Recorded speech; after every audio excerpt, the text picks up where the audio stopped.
Hello and welcome to another Doctor's Assistant 1 video. Today I'm doing a video on the Time Comics issue 2, Doctor Who issue 2 of Doomsday.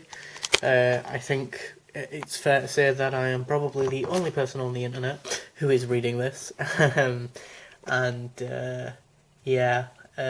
I going to say? Oh well, other than Mr. TARDIS reviews, I think he might be keeping track of what's going on with the Doomsday, in inverted commas, timeline, as it were, of sorts. Cover-wise, it's a decent enough cover. Kind of reminds me of one of the more stylistically squiffy sort of master sort of comic covers they did for the specific Master 50th anniversary celebration miniseries. Or 4-part issue series by Time Comics. But yeah, you've got Doom here with like a TARDIS tea cup or tea thing, pot even, which I quite like. I also quite like that you can't see Missy's hand there, but then if you look closely you can kind of see it there in the mirror, and then, you know, behind her back she's got a knife, which is just such a little cool detail. Likewise with like the poison in the in there, as well as, I've only just noticed this, but Cyberman, K9, and maybe even a TARDIS, but Cyberman and K9 sort of cookies, which is kind of neat. Yeah, and I suppose, spoiler alert, but the poison there and the tea thing kind of actually does pop up in the book, in the comic, even in the issue. Coming soon to a comic book store near you, for better or worse, depending on your personal preference of this whole Doomsday thing. Is the Doomsday graphic novel, which literally will just compile of 2 issues. In that sense, I don't know why, but I should have just waited for that, really. As per usual, you've got this big massive timeline of all the different Doctor Who comics, so 13th, 12th, 11th, 10th, 9th Doctors, classic Doctors, and Doctor Who specific comic events. What was I going to say? As I always say, this reader's guide thing, love it if this was one day a poster somewhere, or that came with a poster. The variant cover is the photorealistic sort of cover B, cover A.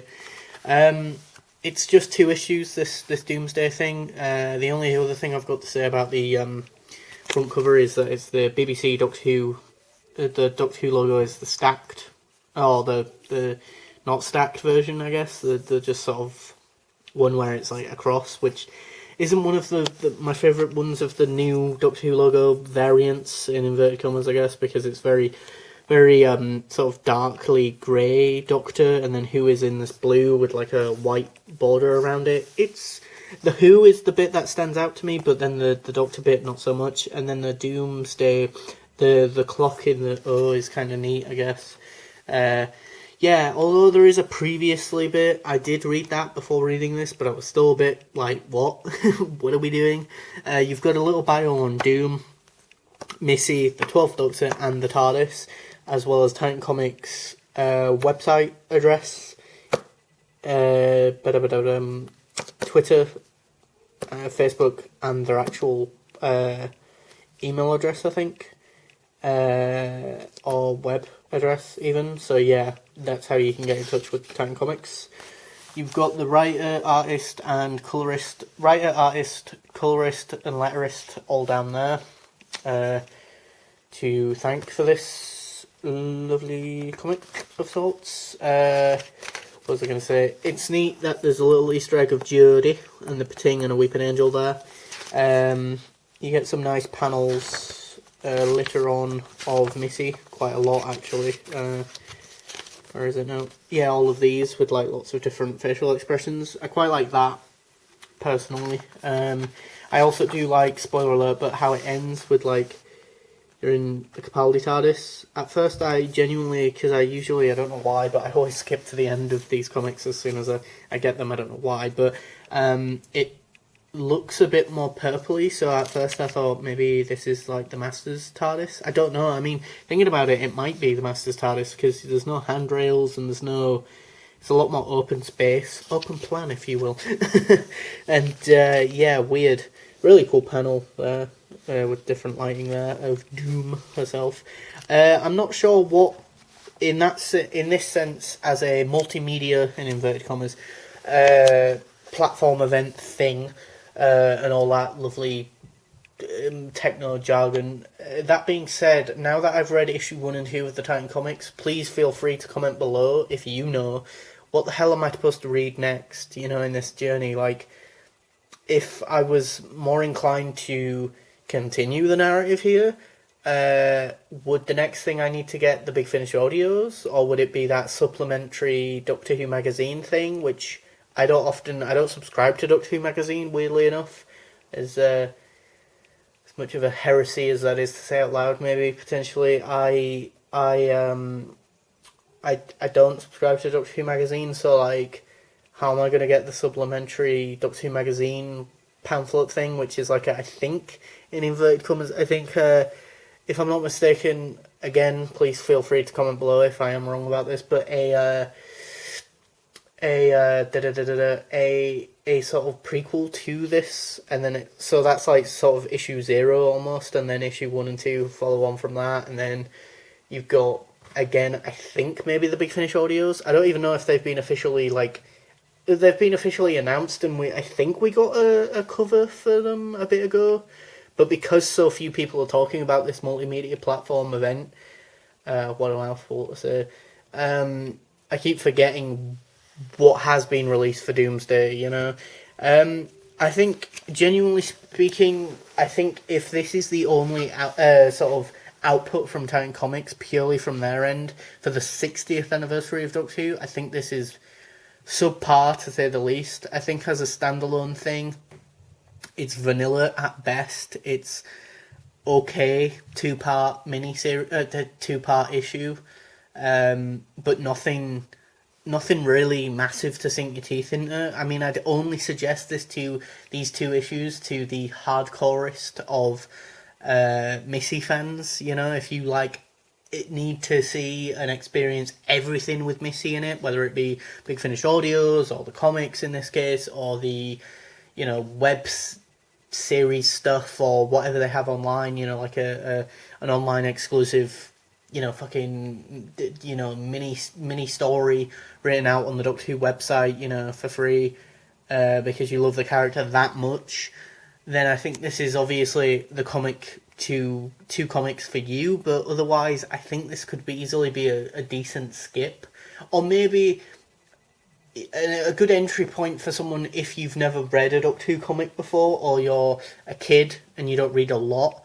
I think that could be a case for this could be a nice entry point to getting your kids into reading, or a fun, engaging way to, in theory, get your kids into reading. Because there's so very brightly coloured. It is kind of meta and funny that they're at a convention of all places.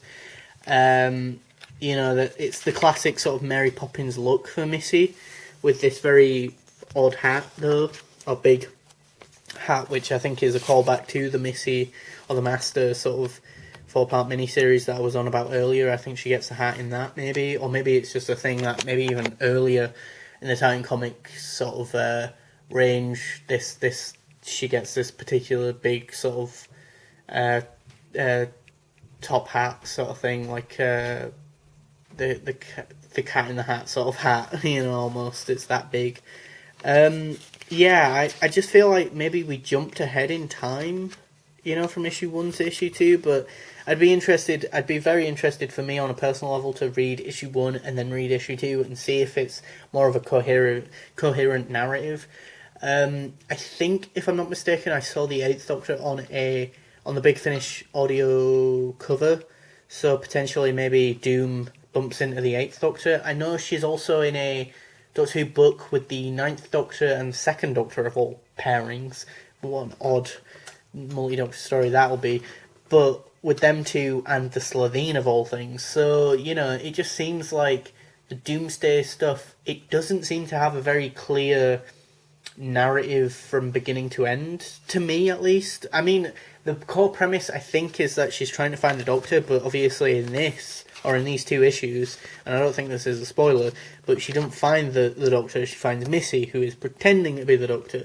So, but then as I say, it just says the end at the end of this issue. It doesn't say Doom to be continued in, you know, it just says the end. Instead of that, I'd have loved them to put to be continued in insert Big Finish audio title there, or do you know what I mean? Like, whatever that is. And also, as I say, I think if this is the only outing for Titan Comics, or Titan Comics' only contribution to the 60th, I'll be very disappointed by that, because I think this is subpar in that sense. If I'm holding it to that highest, or that standard, you know, that this is 60th anniversary offering from the side of the Doctor Who universe, then it's definitely subpar, to say the least. But if this is just a one-off or a little two-part little side project for Titan Comics, and we're gonna get sort of in, I don't know, September or even October or November, you know, some big,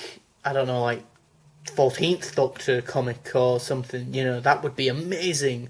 I know David's kind of already appeared, the 14th Doctor has appeared in a Doctor Who magazine comic strip, but so maybe Titan Comics will have the rights to him, but maybe even just, I don't know, a multi-Doctor story with, like, I don't know, the 9th, 10th and 13th Doctor, or 12 and 13, because I think them two as Doctors are so starkly different that them as a multi-Doctor story, or them two in a multi-Doctor story, would be fascinating to me, and do like a little 4-part, you know, sort of 60th anniversary 4 to maybe 6-part little series of comics with, like, I don't know, Pete Capaldi's 12th Doctor and Clara, and like, and then you could set it between where the 13th Doctor before Flux but after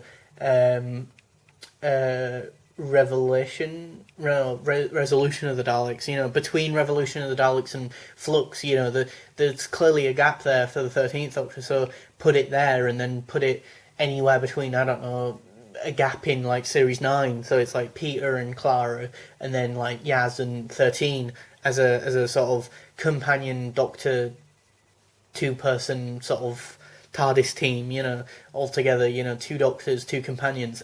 That would be amazing. But yeah, I think on the whole, I don't really get a sense of who Doom is as a character either. She's very one note, very flat. You know, she's got this mission, and she seems to be willing to almost kill a person, or does kill a person, which I thought was very intense. You know, she's smiley there, but then she's smiley there, and then she's where is the panel now? She's smiley there, but then she's, you know, laser blasting people and doing something else to folk, where I can't find it now, which is annoying. You know, but like practically strangling folk at one point, which is a bit full on, and it's like, wait, what? You know, and I'd be interested to know what she sounds like as a character, because obviously I've only experienced her in a non-vocal part so far. But yeah, thanks for watching. Please do rate, comment, and subscribe to the channel.